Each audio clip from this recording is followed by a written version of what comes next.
Okay, I'm gonna do a quick demo of how I cook my meat with no oil, or pretty much everything with no oil. I do it the same way, kind of a water saute. But I usually have just a little bit of water. I'm not gonna use those, but just a little bit of water, a measuring cup. And my frying pan has already been heating up, and there's no oil, nothing's in it. Um, I usually buy ground turkey.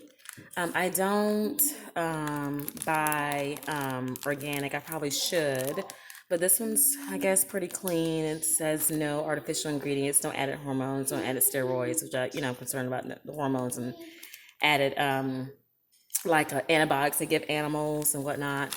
But this one's 97% lean. I'm sorry I cut the package already, but it's also only 3% fat.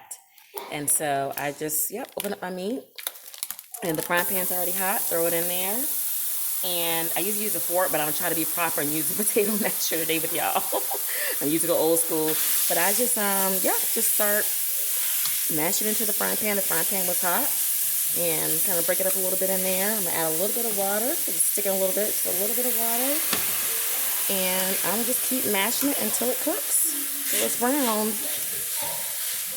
I have tried to do this in a non-stick pan, but I didn't like it in a non-stick pan. I'm very leery of using non-stick anyways. I do have one over there made by Green Life, because you don't want the black non-stick pans because they give off a chemical that causes cancer. So I did find those Green Life ones. I guess they're more natural. But I usually just saute my vegetables in the non-stick pan. But as you can see, I just keep kind of just mashing it down. I'm gonna make my spaghetti casserole today, so I'm just gonna mash it down.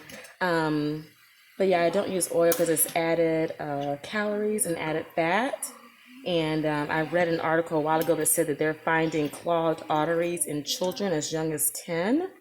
So I'm just trying to protect my children as much as I can, protect their arteries, and oil does clog up your arteries. So I continue to just mash it down and shake it off the potato masher here. I think they do have an actual tool that you use to make ground meat, but like to actually stir it in the pan. But I just use potato masher or a fork. I don't have the proper tool for it. But as you can see, it's already getting juicy in the frying pan. That's the fat from the meat. But turkey is very lean, so it's not gonna be as much fat. If you were to use beef, it would be probably greasier, because beef does have more fat in it. And I'm gonna get a fork here just to kind of get some of this off here quicker. Like I said, it's probably not the appropriate tool for this, but I used it yesterday to cook up all that beef. I'm like, oh, let me use my potato masher. Sorry, my Ethan, can you I do use a fork. Actually, a fork is a lot easier. But I was trying to have a good little way to mash it up. If I took it with my fork. I have used ground chicken too before, but of course, chicken is way more processed than it's more processed because it's so much more widely available.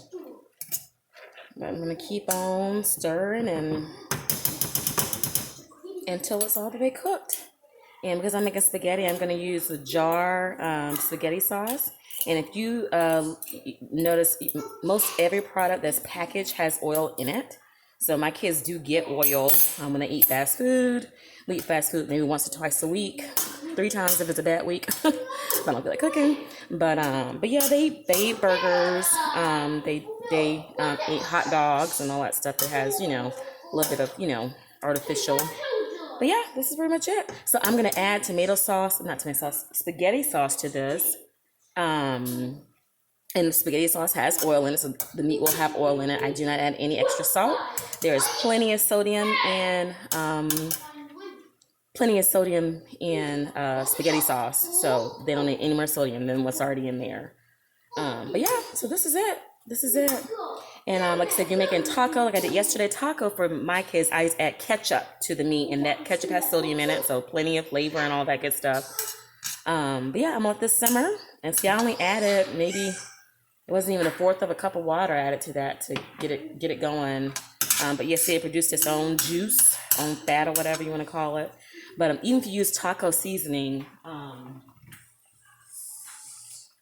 I have a bunch that I haven't even used because of all the sodium in them. But here's one that I bought before. If you look at it, I mean, 2 teaspoons is 420 milligrams of sodium. So I have all the season that I have. It's really out of date. I didn't throw it. I haven't even used it. But this one has 300 milligrams for 2 teaspoons.